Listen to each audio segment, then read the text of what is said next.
but you missed your opportunity because I wasn't paying attention, but now I am. That's good. Hi. What are you doing? All right, I'm focused. I'm sorry, focused. Put the phone down. I'm putting the phone down. The phone is put away. What's going on? What are we doing? Oh, just dealing with technical problems. Facebook. We're not on Facebook tonight. What? Yeah, something. I don't know. Every once in a while, Facebook glitches out on our connection, and so we're live on Twitter and I just realized YouTube. I'm up here going like this, and everybody's counting the hair in my nostrils. Right? Because I was trying to focus my bifocals, the old man problems, my bifocals on the upper part of that screen. Well, that's just lousy. We lost 2 viewers. Right? We can't afford to lose any more viewers. Right. Yeah, I know. Well, it wasn't the person who set it up. I can promise you that. Oh, for sure. Yeah, because I wouldn't make mistakes like that. Mm-hmm. For real. Oh, I know.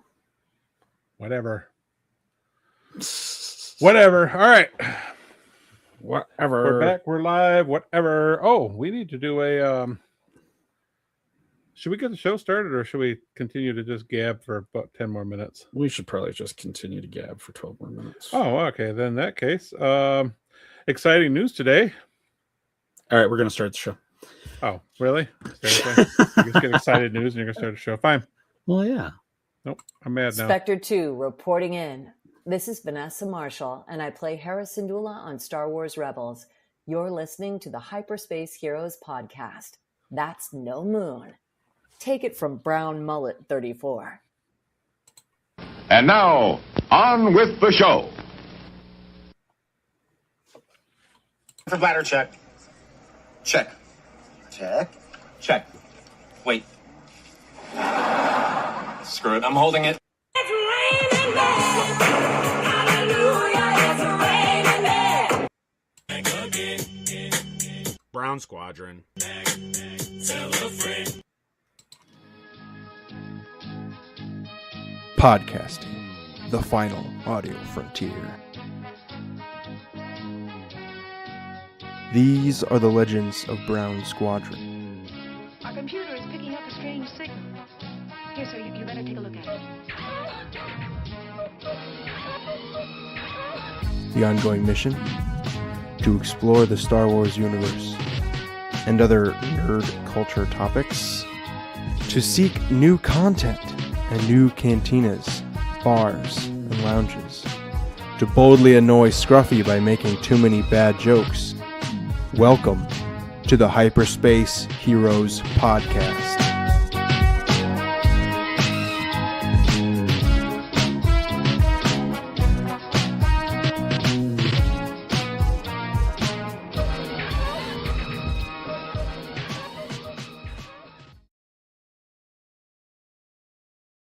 Welcome to, I am off my game tonight. Holy smokes.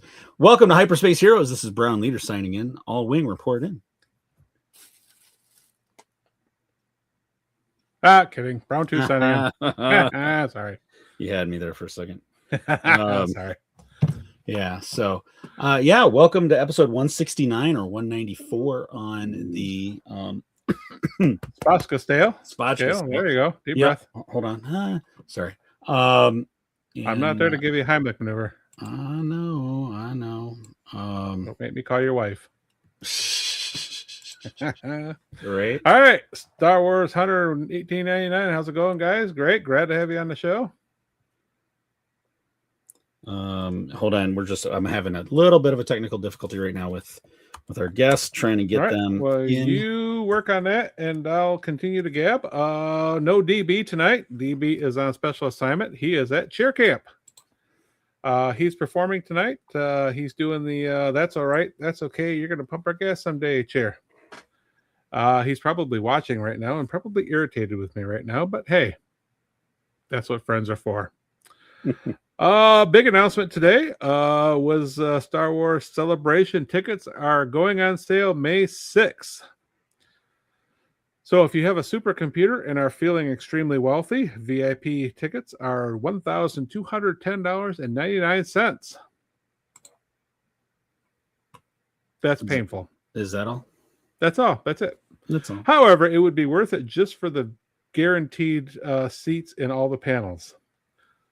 But I don't have a supercomputer. My computer is super slow, kind of. So I highly doubt that's going to happen. So we're going to skip right on past that. A 4-day pass is $260.99, and then Thursday $76, Friday, Saturday, Sunday are $91 each. So I'm looking forward to trying to get a VIP pass and then crying like a little kid because I didn't get my VIP pass. Ended up with a 4-day pass. So that's the big news for today. The poster came out. The poster looks pretty cool. I'll just hold it up right there because I didn't bother to put it on screen because it just came out today. That is not the big news. Well, it's semi news. It's semi news. I mean, it's just Star Wars Celebration on the 50th anniversary. That's true. What's the big deal? Right. I mean, it's no big deal, right? I mean, come on. It's just celebration. 50 years of Star Wars. I mean, exactly. Nothing crazy. No, what is the big news? The big news that they announced, so we didn't have time to grab the graphic before the show started. But ICCC, of course, all fans of it. And they just announced about a half an hour ago that Max freaking Rebo is going to be at ICCC. How is that not? Look, right up there. He's absolutely. Yeah, right there. I see it. Always watching the show, dude. I gotta find the post of the picture. Hold on. Right, and that's Max Rebo, courtesy of my 2D Star Wars, my 2D Heroes. Oh, my 2D Heroes. There it is. Scott Baker. Right. Yeah. Max is going to be at the show this year, so I am looking forward to meeting Max again. Right on. All right, we have gotten our technical issues worked out, and welcome to episode 169. Before we get into introducing our guest, we have one bit of little stuff to do, commitment that we made, and let me pull up the script. I mean the smooth. I know, totally smooth. Very smooth. That's why people watch us, right? I mean, absolutely, because how smooth we are. Smooth as a gravel road. So, out around here. So, as we know, it is April 16th. 16th today. Only a few weeks away from Star Wars Day, May the 4th, the commercialized Star Wars Day, right? So that's just the Star Wars Day. There's no May 25th. Well, that's okay. Fine. It's that whole argument, right? The purists versus the people like us that just want to have fun. There you go. So with May 4th coming up, we at Hyperspace Heroes Podcast were wondering, what is Star Wars Hunter 18 doing for May the 4th to celebrate? I would love to know the answer to that question. Mm-hmm. He DMs me all the time, so I'm sure we'll find out eventually. But anyway, I would hope so. All right, let's roll over. Like I said, episode 169. We've got a special guest on tonight, and right here. Right? Yes. Scruffy is on. DB is on. She's at cheer camp. Cheer camp down in Florida. What did he say? 5 minutes from Galaxy's Edge. 5 minutes from Galaxy Edge, and he says he's not coming home. With all the flooding we've had up here, I don't blame him. Yeah, I can't either. Mm-hmm. For sure. Never in my life did I imagine I would live somewhere where the bridge washed out. How crazy is that? I know, right? Right? I know. It's just no. Mm-hmm. Mm-hmm. Not only one bridge, but possibly two now. Yeah. I mean, it's crazy. Anyway. Yeah, it's ridiculous. All right. Speaking of Clit, our guest tonight is another hookup that he set us up with. Star Wars Hunter 18 set us up with, and again, much appreciation, much love to you, sir. Absolutely. Thank you. And tonight's guest is an actor, stuntman, editor, He is best known for he did stunts for Seabiscuit. He's really well known if you've seen the latest Ghostbusters Frozen Empire. He was Slimer, which Scruffy is just totally excited for. Yes. You should turn your camera off real quick so they can see your background. Turn my camera. Oh. Oh, you know how the image? No, when you turn your camera off really quick. Oh. Because you're standing in front of the Ghostbusters. Right there. There you go. There it is. There it is. I was super geeked at that day. But us Star Wars fans obviously know Kevin most from and this is how it's in the credits, the Mean Rodian in Skeleton Crew. I love that he's called Mean Rodian. Right. He's got 79 credits on IMDb, so he's been in the industry for a while, in and out, from what I understand. And I think we'll talk about that a little bit tonight too. But yeah, let's welcome to the show, Mr. Kevin Mangold. Kevin, how you doing, sir? Kevin, how are you? Scruffy? Ground leader. Welcome to the show. Tink you. Thanks for having me. There it is. Yeah, absolutely. Oh, it's great to have you. It's an honor to have you, sir. Thank you. Thank you. So first thing we always do when we get into the episode, since you are Star Wars alumni, we always like to ask any of our Star Wars guests, what does Star Wars mean to you? Easy question. Easy. Well, like everybody, it was a huge thing when I watched the original. I went to a movie theater with my friends when I don't remember how old, 12 or something. And it was one of the first movies I saw in a theater, actually. And the whole universe has always just been magical for me. And I'd always hoped that I would one day be on the set, but really more like be in the world of Star Wars. And so I just feel very fortunate to have been able to just walk around the characters and the vehicles. And actually I got to ride, one of the hover bike. And it's always been very, important to me because it was one of the first movies I saw as a kid. Right on. Awesome. Absolutely. Yeah, absolutely loved the show. It was an amazing, great show. Had a good feeling to it. Absolutely loved the characters, the way it felt, the way it looked. Yeah, we loved it. So with that, what was your first Star Wars experience? You mean regarding the one I worked on, or just Star Wars? Oh, your first experience in general. Like maybe it was like when you were talking about like when you went to the theater. I was invited. I was spending the night at a friend's house one weekend, and we had gone to see a few movies in the past, and his family went to movies a lot, and mine didn't, and they invited me to go along with them, and I'd never heard of it. I'd never seen a trailer. I had no idea what I was in for. And we sat in the very front row, I remember. Oh, yes. And it was me and my friend and his brother, and the three of us, we sat up in the very front row. And, man, I was just blown away. I had never seen anything like that. I'd only seen a few movies at that time in a theater. And so to have these giant ships from the very first frame, I was just in awe. Mm-hmm. And it kicked my ass. That movie did. It was really, it was unbelievable to me. And I've obviously I've seen all of them, and I've continued to be a fan. Nothing like a fan like you guys are. I don't have the costumes and all of that stuff, but Star Wars has always been real important to me, just because it was among the very first few movies that I ever got to see, and I'm sure had, played a large role in my wanting to be in movies, Right on. Yeah, I don't do as much costuming either. Scruffy likes to get out his Slave Leia costume once in a while, but about once a year. But, That was confidential. I told you that in confidential. Rude. Rude. So growing up, hey, Ubaldo, welcome to the show. Do you want to go through those comments really quick, Scruff? And then we'll... did you see the Mando trailer? There's a Mando trailer? Is there a new one? I don't know. I haven't checked it out. I don't know. We'll have to check that out. Bridge must have been designed by U of M grad. It was, but they were using Pennsylvania steel, and that's what failed. So just a zinger right back at you there. Nice. And of course, front row seats, nice. Yep. And Star Wars Hardcore, welcome to the show. yeah, that was one of the first movies I remember seeing as well.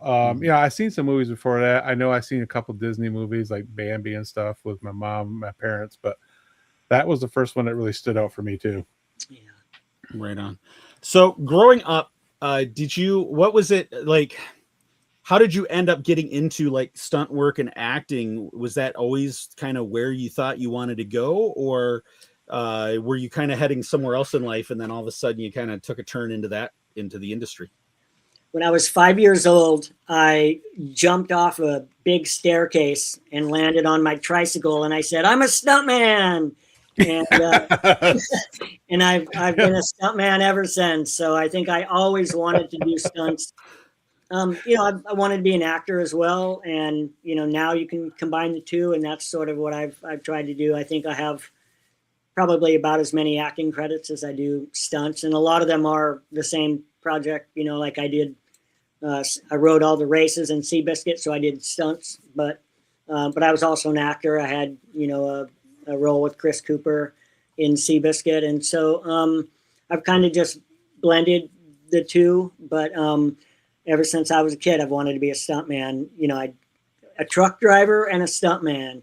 And as I got older, truck driver kind of went by the wayside, and stuntman was where I kept it. But so yeah, I went to college and everything for acting. I went to USC in the acting program there, and wound up doing stunts pretty quickly, mainly because of my size. I double for kids a lot. All right, right on. Scruff. So so your first stunt worked, and in which you became a stuntman. My first stunt did not work, and I decided that's probably not a good career for me. And then truck driver, of course, I saw Smokey and the Bandit, and yeah, I got to be a truck driver now too. Yeah. Same. That's exactly why I wanted to be one. I love that movie. Yes. Oh, that's awesome. Right. So if you have one, what's your Star Wars preference? Is it the original trilogy, sequels, prequels? Yeah, the original still holds a lot of importance for me. So like I said, I have seen, well, I wouldn't say I've seen all of them because there have been so many offshoots now, but I mean all of the movies I've seen. Mm-hmm. Right. Oh, that's awesome. And so go ahead, Scruff. So you started out in film with a degree from USC Film School, and then left it to become a horse jockey. What made you make that change, and what brought you back to film? Well, it's easy to say what brought me back. What brought me back was Seabiscuit. Doing Seabiscuit. Yeah, Okay. I was able to get hooked back up with the stunt coordinators and producers and directors and stuff.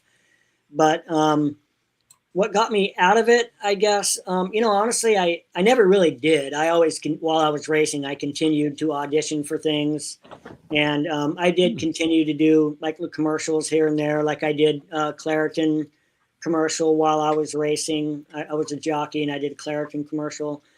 But I've always kind of seen horse racing very similar to performing. You're in front of an audience and there's a grandstand, and it's very, very similar. And so I just sort of saw it as a continuation. But, I think I was just not working a lot. I wasn't getting a lot of acting or stunt work. And so I took advantage of my size and went and started racing. Yeah, because that sounds like a fascinating career, being a horse jockey and all that. It was. I learned a lot. I traveled the country with some of the best horses. There was a horse named Exchange Rate who was in the Kentucky Derby, who I didn't ride him in the Kentucky Derby, but I was his jockey. I was his caretaker, and I would literally get on an airplane, lead this horse up a ramp onto an airplane, and I would fly all over the country with Exchange Rate. And then I would get up in the morning, and we'd go to obviously a horse trailer would take us from the airport to whatever the track was that we were racing at, and I would gallop him in the morning and take care of him and all that, and then get on a plane and fly to another state and another track. And that was really unbelievable. I worked for D. Wayne Lucas, he's passed away now, but he at the time was the winningest, best horse trainer there was. And so I was really fortunate to get to work for him. And really quickly, I'll just tell you, it was a very strange story how I got into racing. I had my own computer company while I was acting and everything, but that's really what I my day job was. I did computer work for people. And one day I had a client out by Santa Anita Racetrack, and I was driving past it, and I saw the horses bust out of the gate through a little break in the fence. I could see them charging by coming out of the gate, and it gave me such a rush. I thought, I got to do that. I got to figure out how to do that. And so a couple of days later, I did some research, talking to people and stuff. And a couple of days later, I just went right to the racetrack. And because I'm 5 feet even, they assumed I was a jockey, I guess, the security guards. And I literally walked right past the security gate. I walked right to the backside where all the trainers are. And I went right to Wayne Lucas's barn because I knew he was the best. He was the winningest. He was number one in the standings then. So I made a point, I asked everybody, hey, where's Wayne Lucas's barn? And they, over there. So I went straight to his barn and sat down and just asked, how can I be a jockey for you? And that started a year-long process before I ever got on the back of a horse. It started, at least at the track. I went and took lessons and all of that. But he trusted me and gave me a shot. And if it wasn't for Wayne Lucas, I would have never raced. But I raced for about 5 years, and I have 50 wins. So I. Oh wow! I did okay. Yeah, I'd say so. That is awesome. I mean, that doesn't compare. Some of them have thousands of. Some of the jockeys have like 1,000 wins. So 50 was mediocre, but still, I'm real happy with it because I was racing literally at the top. Santa Anita, Hollywood Park. And I didn't start anywhere. I didn't go to some little podunk, Oregon track or anything like that. I started at the top, and I was able to race there and got some pretty good mounts and got some wins, and I did okay. That is awesome. That's truly the definition of walk in like you own the place. Yeah. Right? Yeah. Quick question from Max Rebo Experience. What's the funniest horse name you ever rode? Oh, man. I rode a horse once called Fraud Sham, which I thought it had two. It was a fraud and a sham, both. never won or anything, but I thought that one was pretty funny. I'd have a hard time remembering, but there were quite a few. I did ride Finder's Key. I actually was there was a horse named Finder's Key who I raced at Los Alamitos who we came in dead last in my race, and they decided after that race that this horse was no longer going to be a racehorse because he did so bad. And so they decided to make him an actor, and Finder's Key became the horse that was in Warhorse. He was the famous, really kick-ass actor. And he also was the horse that ripped my shirt in Seabiscuit. If you saw the scene where I say, that horse is nuts, and he rips my shirt off. And so we trained him to go after. We had a little flag on the end of my whip. And so I would hold it up, and he went and attacked the flag and then ripped my shirt off. And that was the same. So I got to do a scene in Seabiscuit with the same horse that I rode in his last race. That was fun. That is awesome. That's very cool. Yeah, it was a weird coincidence. It was very strange. In fact, when I was doing the scene, I came up and I said, hey, wait a minute, is this Finder's Key? And they were like, I think so. And the trainer had to come over because as an actor horse, they didn't use his horse racing name anymore. And I don't even remember what they were calling him on set, but it wasn't Finder's Key. And they said, yeah, actually that's Finder's Key. And so I was able to spot him. It had been a couple of years since he raced. He had to go into training and everything. But Finder's Key is probably one of the best if you've seen Warhorse. He's one of the best trained actor horses ever. Like he's amazing. He was able to emote. He could give you sadness. He was amazing. He was an amazing horse. Oh, that is awesome. That's very cool. Yeah, I'm gonna have to tell my wife about it because she loves horses, and she would find that just absolutely fascinating. Yeah. Thanks. What? So I want to touch back on something you said, and I'm completely. I mean, I've seen horse racing and stuff, but I'm not. I'm privy to the inside stories. And you said it took a year before you even got on the back of the horse. So what do you do during that first year? Well, I was 35 years old when I rode my first racehorse, and that's when most jockeys are retiring. So Wayne Lucas was a little bit skeptical, and he said, if you can go learn to ride, then I'll put you on the back of my horses in the morning, and in the morning meaning like training hours when they're not racing yet. And I'll give you a go and see how good you are, but you got to go learn. And so that day I went home and I looked up horse jockey training and how do you learn. And I found there has only ever been one jockey school, and it's the Frank Garza Jockey School. And so I called him up out of the blue and I said, listen, Wayne Lucas said he'll hire me if you can train me how to ride. And Frank Garza loved that idea because, he wanted to be connected with Wayne Lucas, and obviously having somebody out of his school that's riding for Wayne Lucas would be a coup for him. And so he was excited to take me on, and I was excited to start. And I think it was probably maybe within a week, I started going every single morning, and I would show up at like 5 a.m. and I would go actually to the racetrack at 5 a.m. and I would go work for Wayne Lucas doing things like shoveling the stalls, and I would take the wheelbarrows full of horse poop to the pile, and I would work around the barn. I would brush the horses, and I would oil the tack, and I would do anything I could do to be around that barn and around those horses. And I would watch how the jockeys interacted with the horses, and I would go to the track as often as I could, walk to the track and watch them gallop as often as I could. But I finished there when racing would start, usually around like noon or 1 in the afternoon. And then I would leave the track and I would go to Frank Garza's place, and I would take lessons for, 4 or 5 hours riding horses there. And it took me a few months, of just leading them and brushing them and learning how to be around a horse, learning how to saddle it myself before I finally got on. And then another 3 or 4 months before I was ever allowed to break out of a gate or even go beyond a slow gallop. But after a gallop, it's called a work. That's when you're working a horse, is when you're really going fast, and it took me probably 3 or 4 months before I ever got to do that.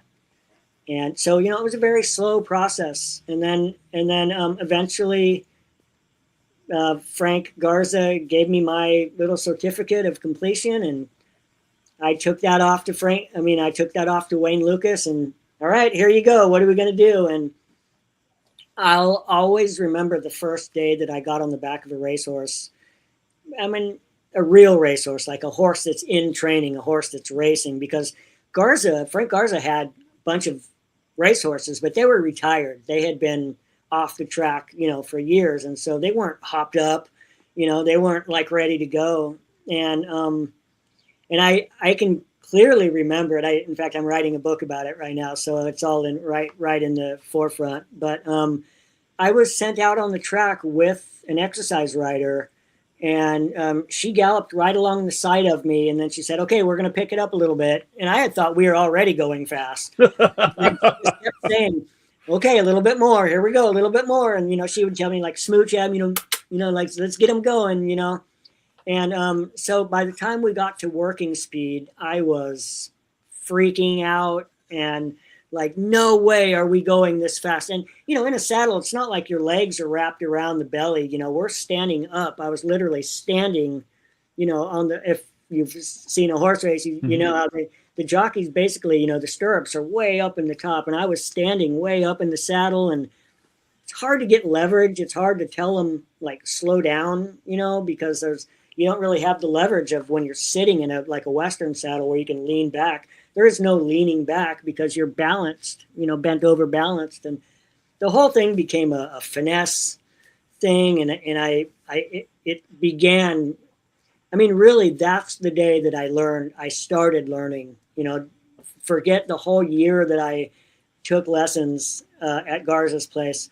The day that I got on a real in training racehorse was the first day of my learning, because I learned that it's not really about like pulling and telling them to stop. You have to finesse it. You have to get them to want to stop. And there's a whole mind trick to it where you have to, instead of pulling back, you do the opposite. You give them the reins, and then that signals to them that you're not, when you want to go fast, you pull back a little bit, you pull the bit in their mouth, and it's all very counterintuitive. And but I remember it like it was yesterday, going that speed. And then, obviously I got to work horses many, many times after that. And Lucas was happy with the job I did. And I went the right time. There's a whole timing thing to it. You have to go in a certain number of seconds between the poles. And for me, I used a little counting trick where I took the song Yellow Submarine, because you can count exactly, like watch it on a stopwatch and, start singing. And then when you get to a certain point, stop at exactly 12 seconds. And so whether you're going too fast or too slow based on the rhythm. And I picked a song for me because if I'm just counting 1001, 1002, you can, when you get the adrenaline going, you can rattle those numbers off, really quickly. And then you're not. But when it's a song that well, you're going to stay in tempo. And so that's how I was able to, do my timing with the horses. And all of those tricks are things that I learned, when I started working for Lucas. That's cool. Wow. Oh, that's awesome. I never thought about that kind of thing. And now that song's going to get stuck in my head for the rest of Yeah, exactly. Yeah. And now I know next time we drive down to ICCC, Scruff, I'll know if I need you to go faster, I'll pull back on the bit. And if I need you to slow down. Nope. You pull back on the bit, I'm just driving faster. Yep. Right on. Scruff, you got a question? Max Real Experience. As a kid, I wanted to drive the tractor that moves the starting cages around the racetrack. Very good. That was fun. A lot of times they would use that for the big races. They would use Clydesdales to do that, and that's what I wanted to ride. I would love to get on the back of a Clydesdale. No kidding. Yeah, those things are massive. We had the Budweiser Clydesdale at where we work once. Yeah, they were just huge. Beautiful. They were just massive, huge, and they were just stunning. Mm-hmm. Yeah. So, your IMDb has a lot of live action on it, but how did you get involved in the puppeteer side of movies? When I was in college, when I went to USC, I worked at Disneyland as Mickey Mouse, and a lot of the other characters too. But that's what I played Peter Pan, which is a face character as well. But between Mickey and Peter Pan, that's what I mostly did, and I just loved it. To this day, I love being in a suit. In fact, if I were given my druthers, whether it's stunts or face acting or suit acting, I would pick a suit every day. I would pick a suit job. There's something for me about becoming the character inside a suit that I can become a whole other creature. You can literally become a ghost or a mouse or, whatever it is. And it kind of takes away the, when you're acting and you have to deliver your lines and be the character, there's a whole battle between what you're thinking in your head about, should I be doing this, or am I supposed to pick it up like that, or where am I supposed to walk? And I know that the sign of a good actor is that you don't think those things. You're just the character. Mm-hmm. And going to school for it, I've learned all the techniques, and I've become real serious, I think, about taking my character seriously and portraying the character's actual thoughts and not what an actor would do. But when I get in a suit, all of that goes away, and I feel like I become the character, and it's really a way for me of living a whole other life that I wouldn't have any opportunity to ever, we don't get the chance to live another life. Mm-hmm. But I really do feel like my memories after I get out of a suit, and I've done so many, Leprechaun's Revenge, and when I'm playing the Leprechaun or Slimer or any of the other characters that I've played, I have memories of being that character. Mm-hmm. And I don't know how to explain it, but I just love being in a character suit so much. And so I guess that was probably a long way of saying, so because I did character suits at Disneyland, I started doing a lot of character suits for different things, for commercials. And, I did like Teenage Mutant Ninja Turtle commercials where I was kind of played all of them and, went back and forth in suits. And I found growing up that I really loved it. And luckily that's been my bread and butter, really. I don't really have to audition for that kind of role at all anymore. I just get called by the creature shops, and they say, hey, are you available on this day? And I've done, my IMDb is like 79 or something credits, but that doesn't count commercials or live shows or any of those things. I mean, I've done hundreds of suits, and it just feels like I've kind of developed a way of surviving inside. I can just kind of shut down and kind of meditate a little bit. So when they're resetting the camera or moving the lights or anything, I can just sort of stay in the character I was in Leprechaun's Revenge. I was in Leppy. I call him the Leprechaun from Leprechaun's Revenge for almost 24 hours. I was in the full prosthetics. Oh, wow. Wow. That had to be a hard day. That was.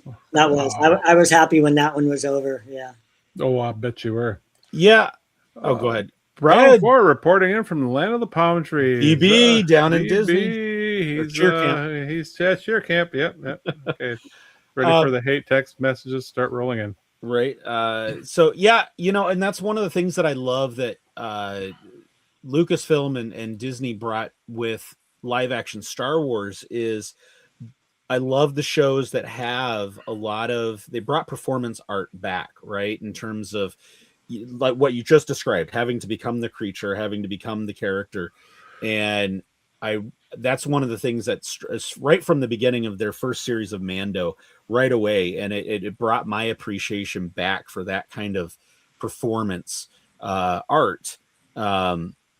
Because you can, you don't have to, you're not worried about your facial movements so much, or how you deliver your lines. You're committed to the role, and you have to act it out physically. And I'm always so impressed. I've got 2 left feet, so I'm always impressed by people that can emote through their actions and truly appreciate what Disney and Star Wars have brought back into that, because there's creatures of all sorts of species on those shows. And so I wanted to segue into that, which was how did you get the role of the what do they call it, the mean Rhodian in Skeleton Crew? Gordon Tarpley. Gordon Tarpley contacted me about it, but I was playing a spider in I forget the name of the movie. I was playing a spider in another movie. I was inside. I was like operating a spider. Oh wow! And Curse of Bridge Hollow or something like that. I forget the name of it. Okay. I was playing a spider, and on the set, Gordon Tarpley was working with the crew that made the spider, and he just asked me one day, "Hey, are you interested in working on?" In fact, he said, "I can't tell you what the project is, but it's a suit. It's a creature suit. Are you interested in doing that?" I was like, "Yeah, of course, yeah." And it took me a little while, because originally, so he just gave me an email and I emailed them back. And in the project, they called it George. And I had no idea what it was, but they just called it George. And so they told me, "Hey, come on down for a fitting and we'll check you out and stuff. Come on down tomorrow and for a fitting." And I just looked up what the address was, and I was able pretty quickly to figure out, oh, that's the Star Wars costume people. And so I knew what it was pretty quickly. But what was interesting is they wanted me to do basically like extra work. And when I got in there, I put on the background Rhodian suit and I have a lot of experience because of Disneyland. And I also I played Brainy Smurf at Marriott's Great America. And so I've done a lot of interaction with people, audience interaction in a suit, not just on a camera. And so I ran around their office, went to all the different offices, playing with all the people and with their dogs. And like you don't speak, it's all like a character does, you tap them on the shoulder and turn and walk the other way, and just do little things like that. And I guess I caught their attention because they wound up upgrading me to a role, to a character with lines and everything and then I wasn't listed as background. I was listed as one of the cast. And so I kind of just the same way I did with Wayne Lucas. I finagled my way. I went straight up and said, "Hey, let me do this thing." And so I was able to. And unfortunately, my line was cut out, but I did have a line that I got to deliver while I was sitting on the hover cycle, but it was cut out, so I just basically write it. Yeah, there it is. There it is. That's cool. Do you remember what the line was? I told you she wasn't gonna something. Oh man, It's okay. It's all good. yeah, but I know it started with I told you she wasn't gonna. Right. Yeah. Taunting, basically. Yeah. Right. Yeah. That's cool. That's very cool. It was delivered to Ryan Kira Armstrong, who played, the lead, the girl, who I had doubled for her on a movie called Wish Upon a Unicorn. So I'd already known her. Yeah, it was funny. I got to double her, so I had like a wig and I was in a dress and everything, riding Little Pony, and then when I went and did Skeleton Crew, then I got to work with her again and got to see each other again, and it was kind of like a little reunion. It was fun. That's cool. Oh, that's awesome. That's very cool. All right, Scruff, you want to go jump into the Ghostbusters stuff? I do, actually. So it's been killing me the whole time.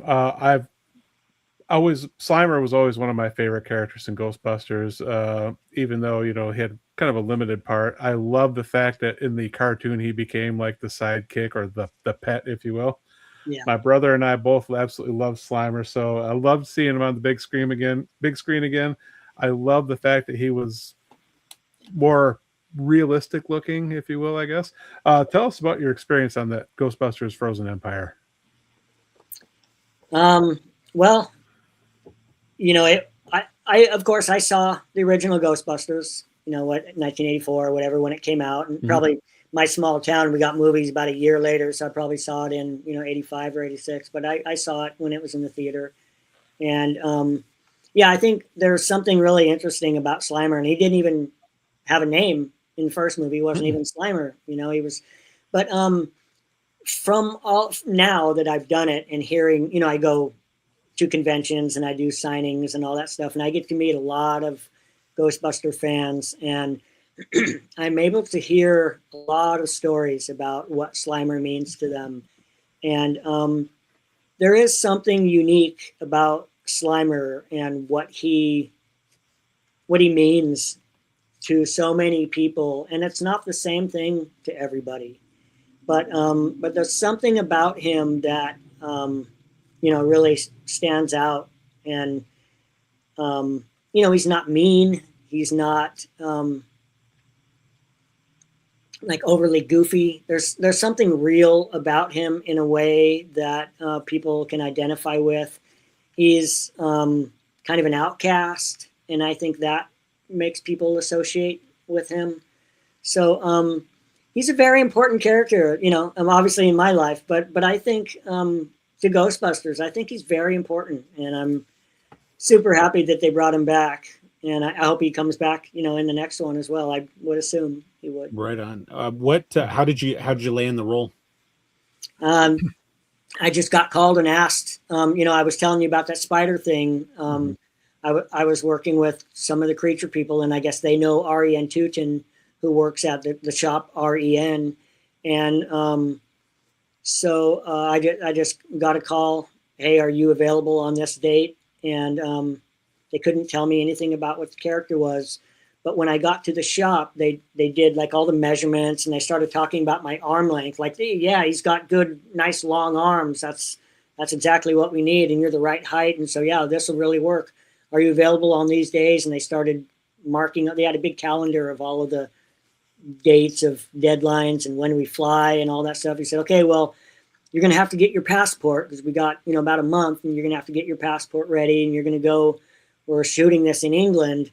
And I had only seen a bunch of color palettes. I saw a bunch of paint swatches, and so I knew that this character was green.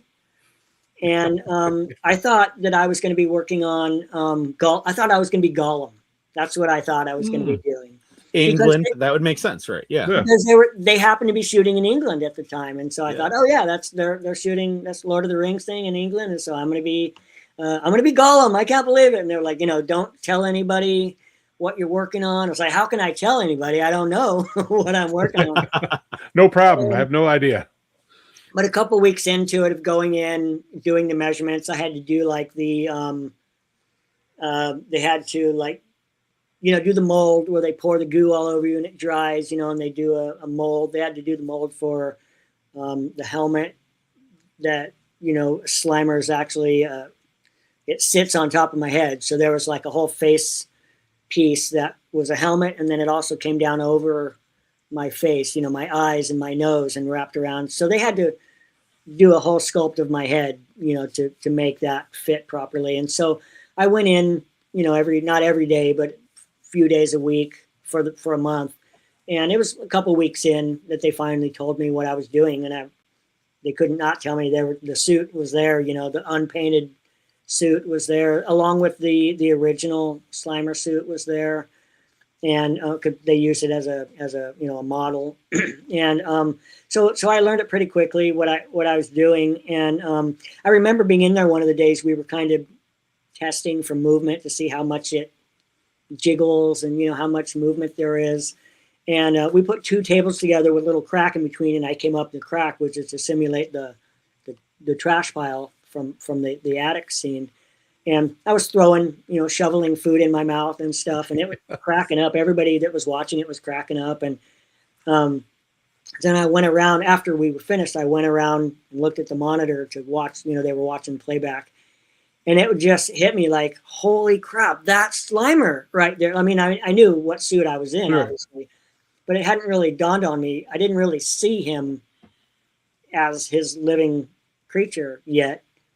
But seeing him there throwing the food in and, I was doing all of the movements and he came to life. And so from that moment, I was like, wow, that's Slimer. That's really awesome. And that feeling honestly hasn't gone away at all since that day, That's awesome. That is so awesome. No, I don't imagine that's ever gonna fade away. Yeah. I say to my friends, it's like, I felt like, I was a big AC/DC fan, the band AC/DC growing up. Yeah. Oh, and so I explain it. It's like I'm sitting in a Denny's and some guy comes over and goes, "Hey, you want to be the drummer for AC/DC?" I'm like, "Sure, I'll give that a shot." And that's kind of how I feel like, "Hey, you want to be Slimer?" Like, "Yeah, I want to do that for sure." That's cool. That's cool. You are living the dream. Absolutely. Right. Yeah, that was definitely an answer to a lot of my dreams. That this playing Slimer was definitely a big one for me. Right on. Star Wars Hunter 18. Every time I see Ghostbuster or Slimer at a con, I think of Kevin. Right on. Thanks, Clint. Right on. Right on. So those watching I wanted to show this really quick. So here's I love that picture. Here's you and the Slimer outfit. Suit. Love this picture. Absolutely love that. And yeah, so very cool. Very, very cool. Yeah, in that picture where I'm on the camera, I was a little bit mischievous that day, and I think I might have made a few of the people mad. I really do embody the character, and I was running around and I was getting into trouble and I was making a mess, and I just jumped up on the camera and was being a little bit mischievous that day, just being in character, and they took that picture. So I got some really good ones that way, actually. Yeah, and that's exactly what Slimer would have done. Yeah, right.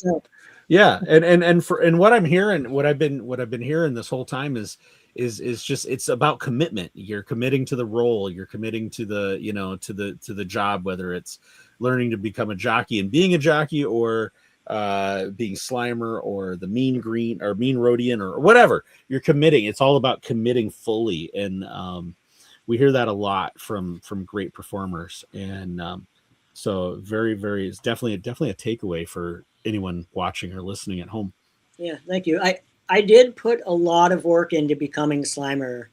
I mean, like I do any character, I do that whole actors thing where I go through their whole day and what did they do when they woke up and how did they feel and what fears do they have and what excites them and what do they enjoy, and all the questions that people can answer in a split second. If you ask somebody, what's your fear, what do you enjoy, people know that about themselves, and if you're playing a character, you've got to know all of those things to fully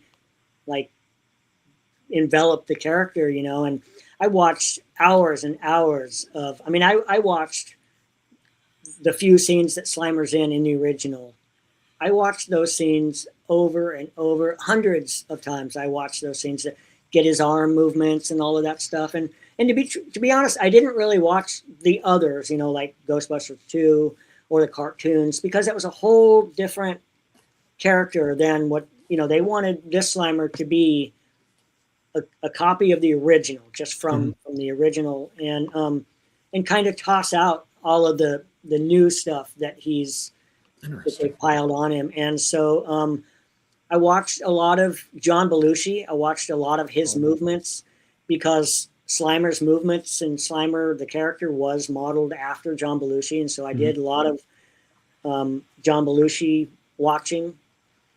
Wow. I also really went down the road of who is Slimer. And speaking of John Belushi, there are some people who say that Slimer was supposed to be John Belushi after he died, but that never really was the truth. I mean, John Belushi was just used as his physical, like his movements and his characters, not who Slimer actually was. But I had, from doing my Google research, found that there were a few theories out there about he was a king who died and then came back as Slimer. And then there's also that he was a gangster.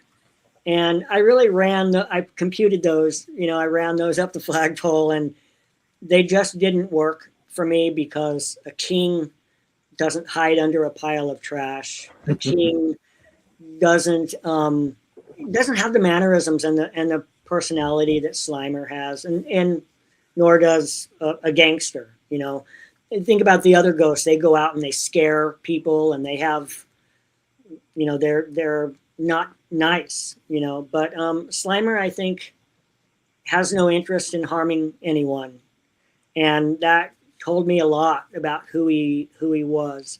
And then there's also because I'm only coming at it from reading the script that I read, and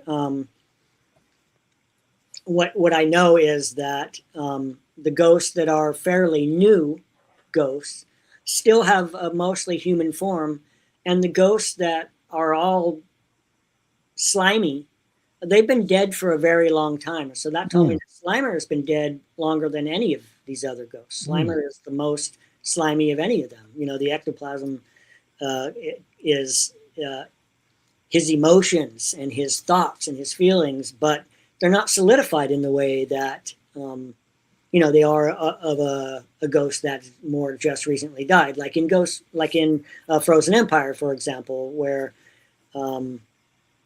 I forget her name, but the girl that was friends with Phoebe, she was still very much physical, because she hadn't been dead as long.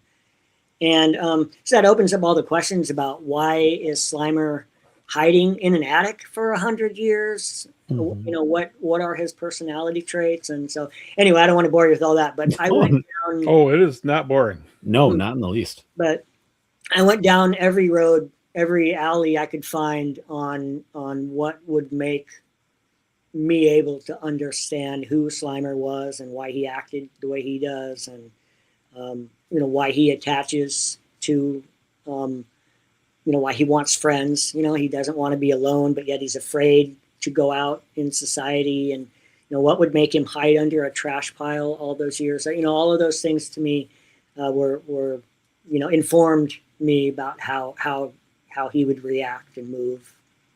That's cool. Yeah, no, these are all things that I spent probably way too much time thinking about. When Ghostbusters first came out, because we were all like, well, we know what a ghost is. It's obviously the remnants of somebody.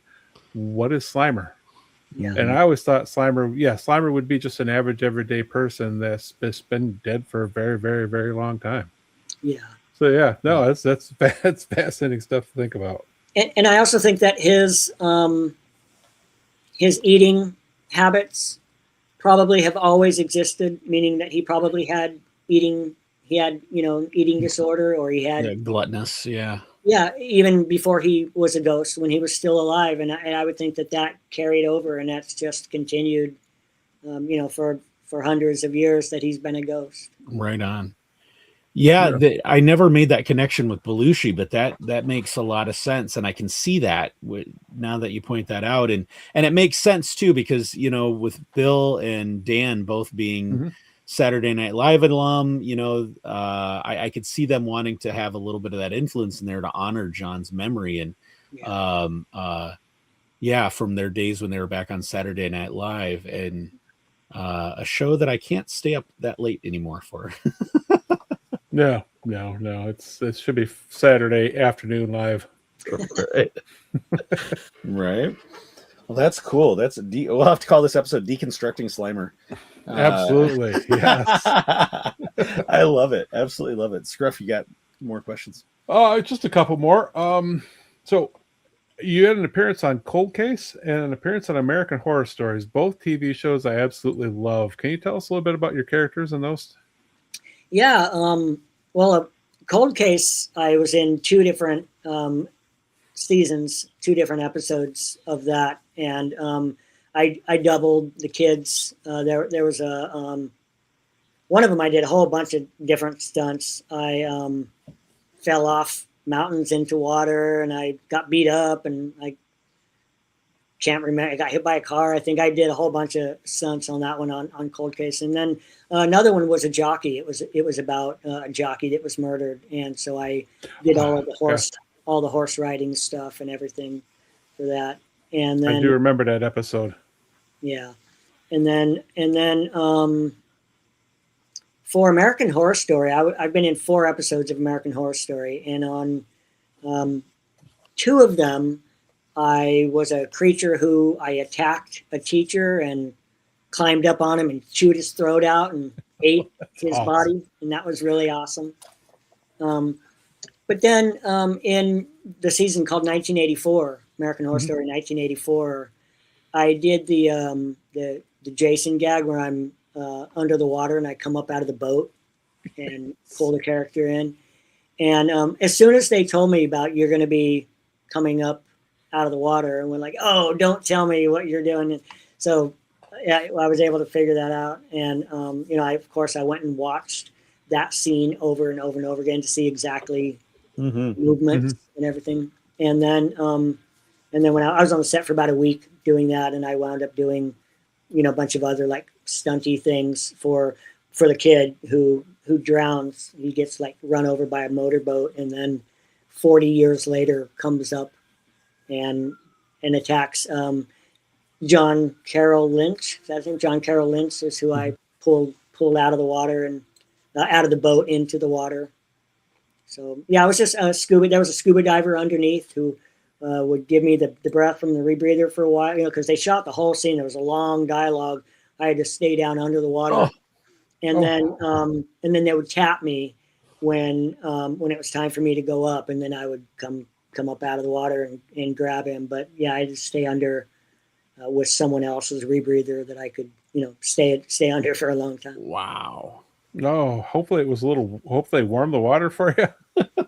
It was pretty cold. I did have a wetsuit on, so that helped. But it was super cold. It was a little lake up in here in California, and so it wasn't warm. No, I would imagine not. No.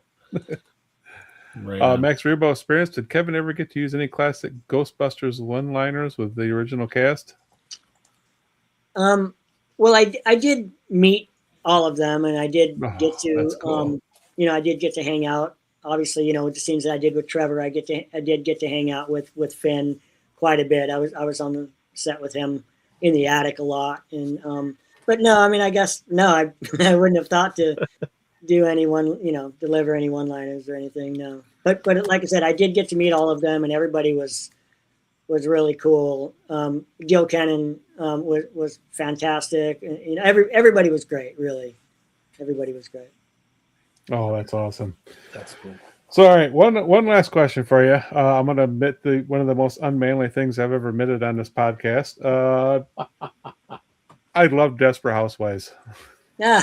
Absolutely love the TV show. I've seen all the seasons. I've watched it all the way through to the end. This is my dirty little secret to all of my fans out there. Can you tell us about your experience on Desperate Housewives real quick?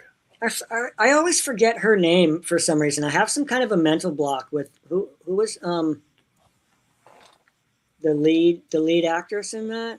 Hold on a second. Let me look that up because it's Well, while you do, anyway, she and I are the exact same size, like literally same weight, same height, identical, kind of have the same frame, and so I got to double for her.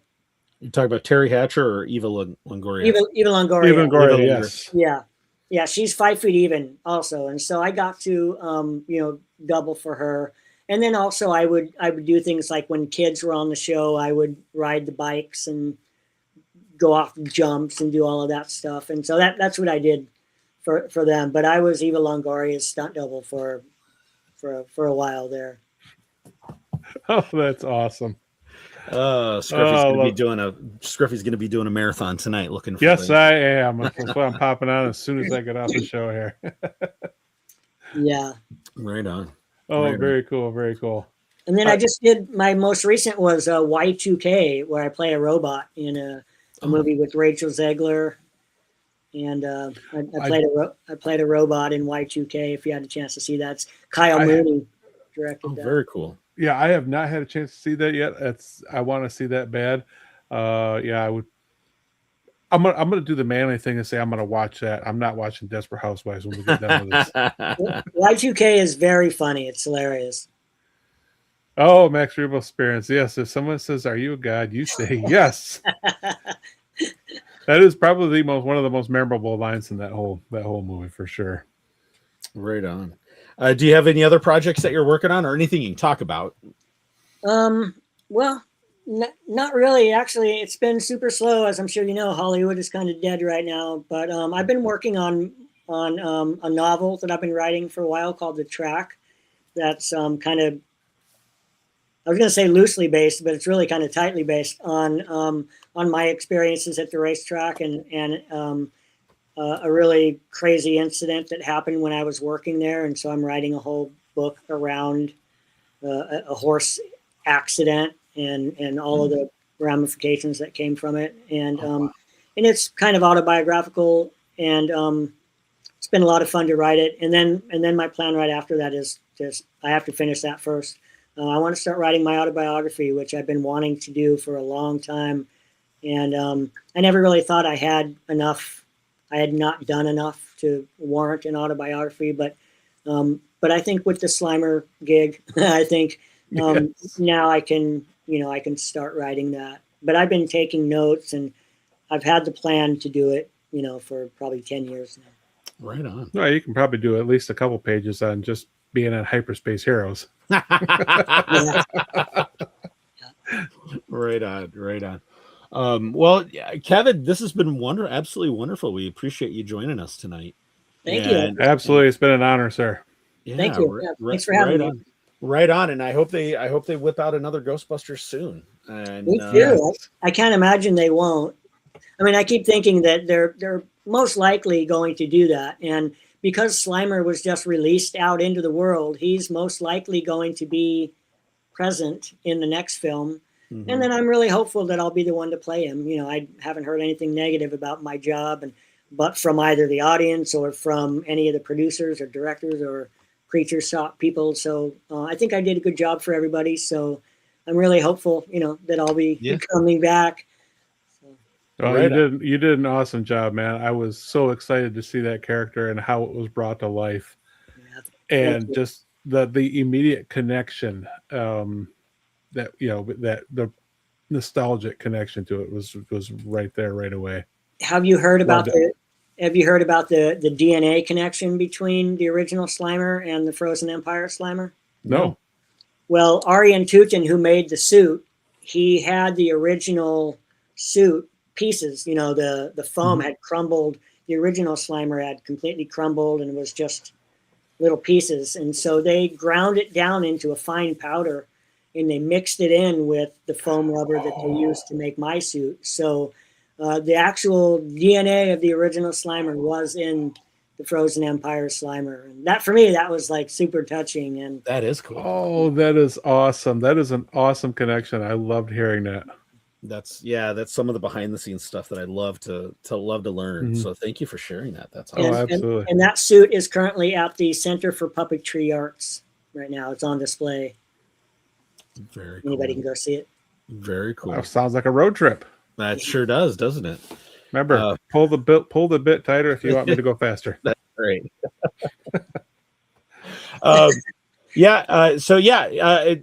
Kevin, this has been an absolute blast. We've had a lot of fun talking with you. We have another quick little segment we do about collecting. Do you want to stay on for that? Yeah, sure. Okay. Yeah. All right. Yeah. So what we do is we usually kind of anything that the guys have collected. As you can tell, we're both collectors behind us, and if there's anything that you collect, anything you'd like to show off, we kind of go round table and just kind of show some things. So I can get out some of my stuff from the set of Ghostbusters that'd be all awesome. right, give me a minute to grab it all, and I'll. Oh, We'll do. Absolutely. I Oh, want it that's awesome. all. Keep your time to approaching clear. I want it all. And I want it great now. I want it all. Yeah. Brown Squadron. I think that's my favorite bit that I made. I would have to agree. Well, the second favorite. You know my first favorite. The one you did on the. Oh well. Okay, that one's even more epic. Yeah, you're right. But okay, my third favorite would be the one you made on your car ride home. The dad joke song. The dad joke of the week. Yeah. Yes, dad joke of the week song. Right. So yeah, not a whole lot for me. I have been playing with this lately. Really? This was a Christmas present. Reproduction Simon game. Nice. Very nostalgic. When I can't focus, I'll actually set that down and I'll start. And then it kind of centers me a little bit and brings me back to reality, which is not always a good thing. But hey, it is what it is. Right. Aside from that, I think the only thing I'll be collecting anytime soon are probably going to be an ICCC and some Star Wars Celebration passes. Nice. Oh,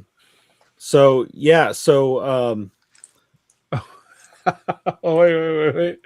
Max, does Kevin know that Bo-Katan recognized Scruffy? He might not, and we're an hour and 7 minutes into it, and I have not mentioned the fact that Katie Sackhoff remembered me and Star Trek.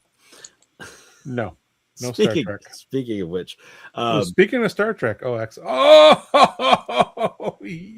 So DB officially made the show, and if you're wondering, send that to me. Oh, it's on the group text. Oh my word. He is standing in front of the Galactic Outpost. I know right where that is too. So there's this thing. There's like this shopping area outside of Disney, and they have a couple Star Wars stores in that area. It's a really cool thing. Mrs. Brown Leader and I went there one of the nights that we were there. Okay, yeah. See that part of that picture I didn't even see. What I'm seeing is this his beard blue? Sure is. I love it. You know what? I give DB a lot of credit. Absolutely. He is a great cheer dad. I mean, he just like our guest Kevin. When he commits to something all the way. So absolutely, I pick on him a lot. I don't know if anything's going to beat. I don't know if anything's going to beat the purple goatee and the purple cowboy hat. No, nothing will ever beat that. So I do pick on DB a lot, but yes, I love the fact that he's truly that into what his kids do, and he dedicates that much to it, and I really appreciate that about him. And DB, if you're sneaking a listen in while Mrs. DB is shopping, if you're where I think you are, over on one of the areas are life-size Lego Star Wars characters, including Chewie. And let's just say Chewie's thick, and you've got to get a picture of that. It's you have to. It's one of those things you have to do. I don't want to know. You have to get a picture of standing behind Chewie who's got his back to you because the the boy's got some cake going on, and I don't want to know. I don't want to know. I don't want to know. a little full derriere. I don't So wanna know. one of the things I was going to show really quick, and so I did get a Rex, which I showed off on the show, and I did open him. You're killing me, man. So here I have a small display, and actually I brought that up for another reason. But here's a close up of Rex. I actually unboxed him, and he's hanging out with the droids on Kashyyyk, and I threw away the box. You're killing me, man. You're killing me. That was the whole point of it. I'm just glad you didn't do it on the show because that would have But here's put me in the convulsions. so as you can see by this display, so I've got a mix of Black Series, some TVC size, some vintage size figures that are out there, and so they don't all make the backdrop look right. So what did I do a few days ago? Sure, talk to me. What'd you do? Buy some? You bought Chewy Life Day figures. No, I've got one of those. I reached out to DB, said, "Hey, where did you get that backdrop from?" Because that was, he gave us that backdrop, and I may have ordered a couple, so I'm waiting for those to come in. Yes, one of us. I did some Navarro backdrops, for both Black Series size and the TVCs and vintage size. So now I got to find the space to actually set them up. So, yeah, I kind of did that. Okay. But yeah, and the only other thing, I guess this is like a special because of May 4th this year or something. But pick one of these up. So I think I might actually build that and throw it on the shelf with everything. Well, absolutely. But That absolutely has to be done. probably unbox that and throw away the bag. Stop it. Oh, we missed a comment. Max Real Experience. Would Kevin like to ride a Tauntaun? Who wouldn't? Right? Who Who wouldn't? wouldn't like to ride a Tauntaun? I mean, come on. Right? But yeah, Scruff, I showed you that print I got. I showed that last week. And what else? I'm trying to think of some things because you haven't been on the show as much, but or as frequently. I don't know if I showed this off. The case, you were wondering about the case from Lanes. Yes. From Lanes, it fits. Yeah. I finally got an email. The order's finally been shipped. We're only 9 weeks into. It'll be 3 weeks. Right. I also want to give a shout out to Delphi Rangers, who has started a YouTube channel and he's doing a lot of short videos on there. So go check out our buddy I've been James. checking it out. Give him a subscribe to the channel. It's a Delphi Rangers, just like his handle, and he's been doing little unboxing. He unboxes all of his anything Carson Teva related. So his latest one, where he has the micro galaxy with Carson Teva, was I was jealous but also cringing because he was opening it, and I bet. But also super jealous because and somebody reported on the Micro Galaxy Squadrons Facebook that somewhere in Michigan they've been picking them up at Myers, and so I have checked both of ours multiple times. Here. Nope, I checked. We have two, soon to have a third, and Do you think that'll help? It just makes one more stop. I don't know. Right now, I have to find excuse. Well, that one's closest to my house, so now I'm gonna have to find excuses to go to the other two. Well, you drive right by one. Mm-hmm. You just need to find an excuse to go to the other. Right on. All right. A Delphi-based backdrop. That would be fun, wouldn't it? Yeah. I know someone who needs one. Yeah. Yeah, right. we all do. Right on the Delphi. They should do that in the Micro Galaxy scale. Oh, that Right? would be awesome. For all the ships. And one of these days I am going to open. Very nice. But Mrs. DB and I started doing, so she picked up another puzzle, and I can't show it because we were actually putting it together, and it's a Boba Fett one, but there's the whole border is black. And I'm like, what are you doing to me, Mrs. Brown Leader? I mean, all I've been doing is just taking every single piece and just like, Well, nope, that's all you can do. Nope. 1, 2, 3, set aside. 1, 2. Yeah, no, that's Yeah. all you can do. Oh, it's always the last piece you pick up. Oh yeah. Well, and no, you make it away you get about 67% of the way through the pieces. One fits, then you're like, you got to start back over again to and then you go to like 80% for the next piece, it's been a lot of fun, but we've been doing a lot of puzzles. But anyway, all right, Kevin, show us what you got. You are up, sir. I was able to save a whole bunch of the candy wrappers that were from the trash pile. Cool. So I got a whole bunch of these. But my favorite one is this is a hero. This is one that they painted.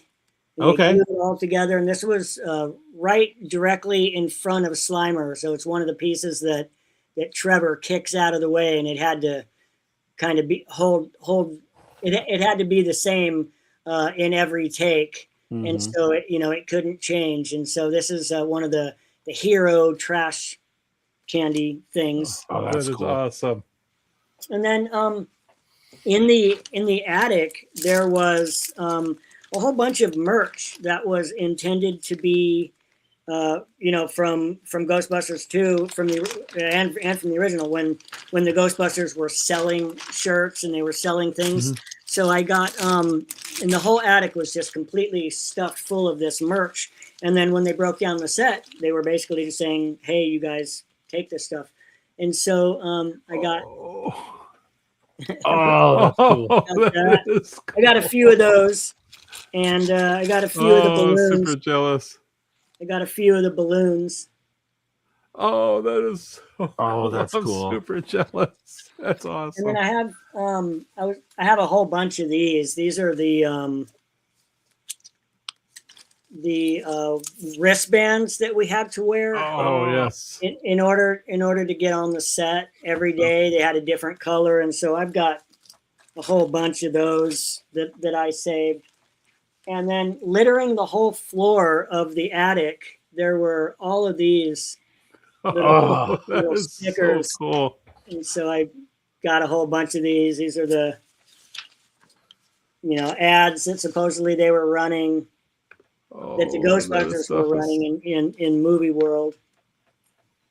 Oh, that's dope. Those are so awesome. One of my favorites is I got all of these magazines. Oh yes, I remember that one. Yes. This one was pretty. These were all actually shown pretty prominently in the movie, but these are full. Not just covers. These are full magazines that they made, that the art department made. That's cool. And these were like littered. There were stacks of them in the attic upstairs. And let's see what else I have. This is one of the T-shirts that that they were selling. So it was, this is actually like screen used in the attic. This was in their merch. It's kind of hard to describe it. It's the Ghostbusters themselves were selling T-shirts in the movie. Yep. So this was one of the T-shirts, and that's not a real like packaging or anything. This is art department made all of this up. And it's kind of distressed. The shirt is kind of distressed a little bit. They had to give it age. Mm-hmm. Oh, that is so awesome. That's very cool. Yeah. I absolutely love it. And then I got some of the slime was actual slime that was in front of the trash pile. But for the same reason as the candy, some of the slime had to be the same exact shape every time, because when they did retakes, it had to be the same. So I got some of the slime, and it's really funny how when you just like put it, like if I put it on my keyboard, if I put it, it looks like slime. It looks like it's liquid slime, but it's really just like a rubbery. That is so cool. I got a few of those. I got that one, and then I got this larger piece it's kind of flat on the bottom, so it lays down, and then on the other side, it's kind of more ridgy. It's got ridges. Oh, that's cool.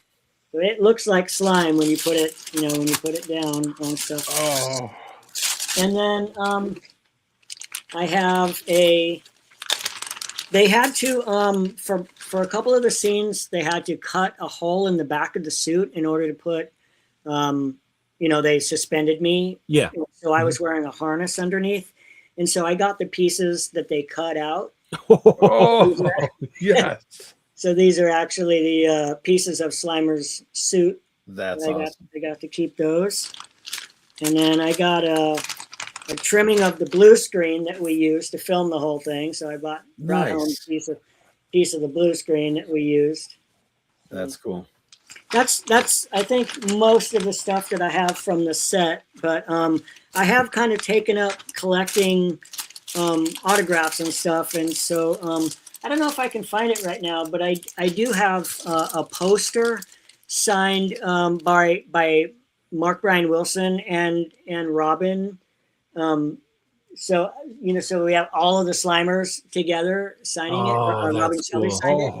So I have that's awesome. I have a couple things that all three of us have signed. Well, one is a poster, and one is just like a little like a signature card, like a little trading card size thing. But I don't know too many things that are signed by all three of us. So I feel like really lucky to have those things. Oh, absolutely. And then if you can see behind me, I've got lots of just purchased, Ghostbusters stuff. Now I've got all the Ectos and all the Slimers. And I'll tell you, I get things sent to me almost every day. Like not every day, but pretty close. I'll get a fan will send me something, and I get like all kinds of little, 3D printed Slimers. Oh, cool. Very cool. The trucks, and I have so much. Let me show that again. I have so much Slimer stuff. That's awesome. That, like bars of soap. Just the craziest thing. Bars of soap. Bar of soap that has Slimer in it. Awesome. That's great. And I mean, you'd be amazed at all of the things that all the products that Slimer is in. And I had no idea. Oh, here's one. I had to get a box of. Oh yeah. Yes. Yeah, I've, I'm not really, I wouldn't say I'm necessarily a collector, but I have managed to get put a lot of things together. That's cool. The challenge coin. Oh, actually, I do have something great to show you that I was given by the producers. Oh, that's wonderful. Yeah, this is awesome. Kind of big for me, but I think it's the smallest one they had. But it's all of the crew, all of the cast and crew, or I don't know about the crew, but all the cast got one of these, which I was pretty psyched to get. Yeah. And then they also gave me this T-shirt, which is a production company T-shirt. Oh, that's cool. That is so cool. Oh, you got some epic stuff. Yeah, they were really nice to me. Everybody, they gave me a lot of good stuff, and the fans now I get stuff given to me all the time, and it blows my mind. Even sometimes it's just like a kid will draw a picture and they'll mail it to me, and like hand drawn Slimer, and it's really fascinating the stuff that I get. Oh, that's very cool. That's very cool. So on those pieces of the Slimer costume that they cut out, yeah. Would that contain the DNA of the original Slimer? It would. It definitely would. Yeah. That is so awesome. Yeah, I hadn't thought about that, but actually you're right. Yeah, because the whole suit was cool. made out of that foam. So yeah. That's cool. Oh, that is so awesome. Well, you definitely win this week. That's for sure. Oh yeah, yeah. You win for the year. You win for the year, right? That's awesome. Well, thank you for sharing that with us, Kevin. That's awesome. Yeah. Wow, that is really cool. And for those of you that are listening to the replay of this, you're going to want to flip over to the YouTube version right around the 1:15 mark, and so you can see all that on screen. So very, very, very, very, very, very cool. So, all right, that's Collection Corner for tonight. That was Scruffy a fake address. Yeah. I want it all. Hey, yeah. I want it all. I want it all. Hey, yeah. I want it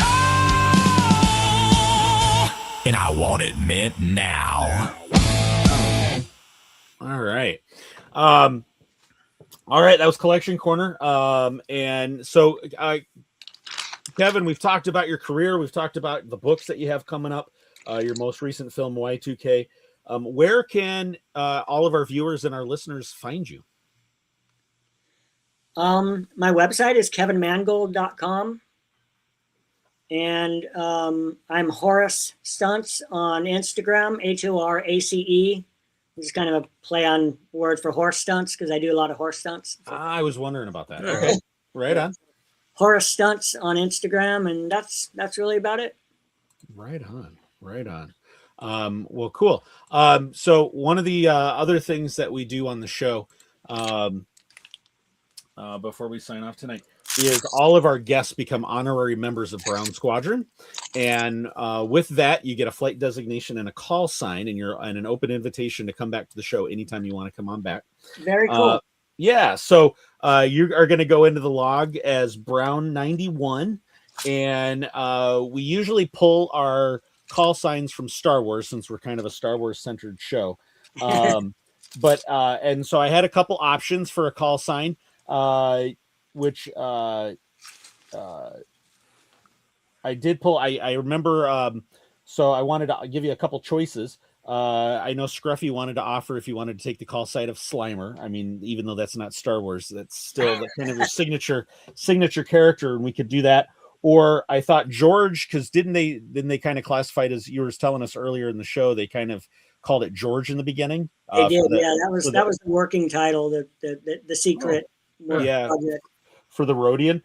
Or I thought about the initials MR, Mr. for Mean Rhodian, since that was the name of the character. Yeah, let's go with the Mean Rhodian. I like that. Okay. Mean Rhodian. All right. Brown 91, Mean Rhodian. There it is. Love it. So, yeah. So we'll put that on the logs. So welcome to the crew.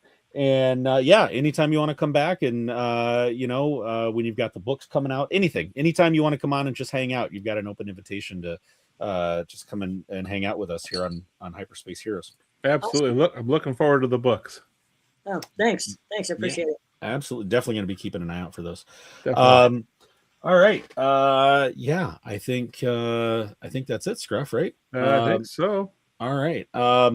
So find Kevin at Horace Stunts on social media, Instagram, kevinmangold.com. And I think with that, Kevin, it's been a joy having you on tonight. Thanks for joining us. Thank you. Thank you. Thanks for having me. It's a pleasure. Right on. And we are Hyperspace Heroes. We're Brown Squadron. We broadcast every week on Facebook, well, usually Facebook, Twitter, and YouTube. Thursday nights, 8 p.m. Eastern. You can find us on all the socials, X, Facebook, YouTube, Instagram, Threads, Blue Sky, TikTok even. You can email us at brownsquadron@gmail.com. And then you can find all of our links at beacons.ai/Brown Squadron. I think that's a good show, guys. So again, Absolutely. Kevin, thanks for coming on tonight. And with that, this is Brown Leader signing off for the crew, and you have been listening and watching Hyperspace Heroes. That's no moon.